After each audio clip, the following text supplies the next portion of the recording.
Hey guys, this video I'm going to look at how aggregate supply policies can impact our government economic goal of strong and sustainable growth. Now, as we've talked about in all of our lectures to date, strong and sustainable growth can be split up into two categories: strong growth being one of them, and secondly, sustainable growth. Now, as we know, strong growth is the idea that the volume of goods and services produced in an economy increase over time. And this means that the amount produced is meeting the demand of the economy so that inflation doesn't occur. Sustainable growth relates to two things.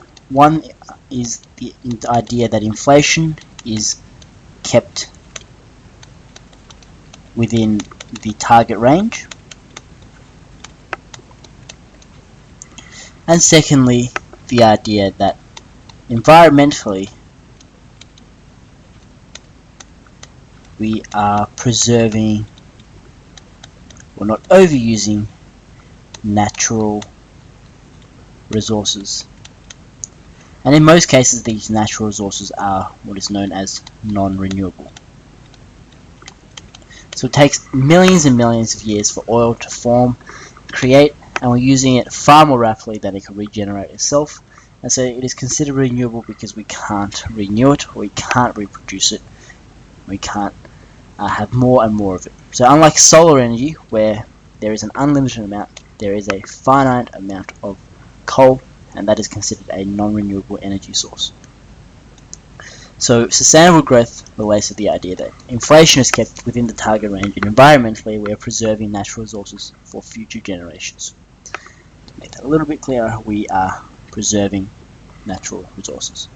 Okay, so aggregate supply policies, we know, improve the supply side conditions, or at least try to improve our supply side conditions. But we're going to assume, for the purpose of this lecture, that it actually does increase aggregate supply potential. So we're going to assume, for simplicity, that all aggregate supply side policies actually work. And in reality, most of them actually do in the long term. So we're going to look at this in terms of our aggregate supply, aggregate demand analysis. We're going to look at the y-axis being the general price range, or inflation, denoted the Greek symbol pi. And we're going to look at the x-axis being GDP, or income. So relating to this idea of strong growth. This y-axis relates to this idea of sustainable growth. So we have a short-run aggregate supply curve, which is a horizontal line, and a vertical long-run aggregate supply curve. So this suggests that the firm is willing to produce whatever is demanded in the short term, however there is a productive capacity in the long term. And again, we have a downward sloping aggregate demand curve. And aggregate demand is C plus I plus G plus net exports. Okay, so at this moment we can see that the economy is in equilibrium at pi 0 and y1. Now we're going to assume that the aggregate supply side policies have actually worked, and they've increased our long-run aggregate supply curve to the right. So long-run aggregate supply 2.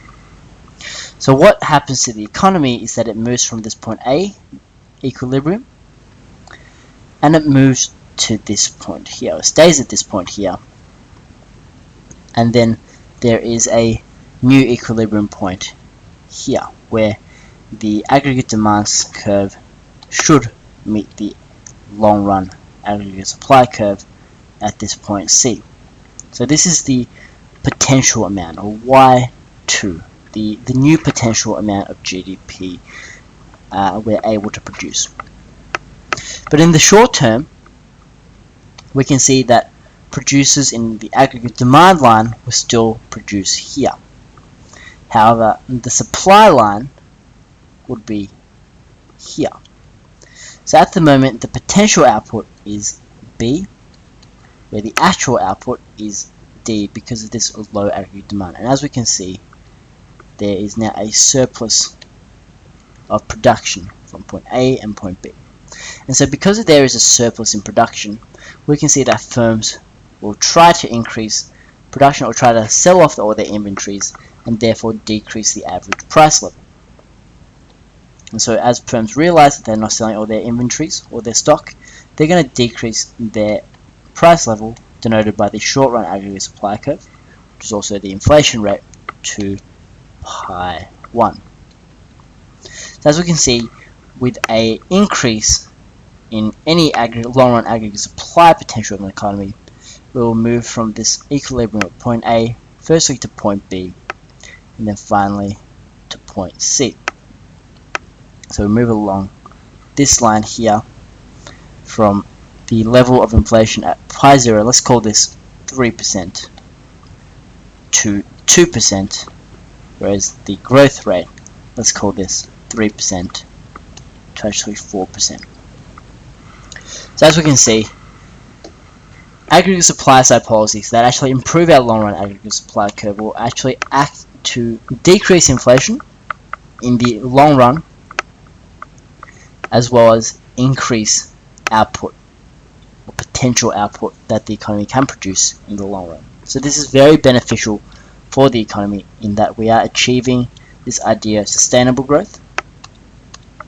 So we're going to give this double tick, and we're also achieving this goal of strong growth, that we are producing or increasing the volume of goods and services produced over time. So inflation is kept in check at 2%, and this even gives scope for aggregate demand to increase without the need or without the possibility of inflation rising above the target range. So that's the benefit of aggregate supply side policies in improving our supply side conditions, and in particularly in achieving strong sustainable economic growth.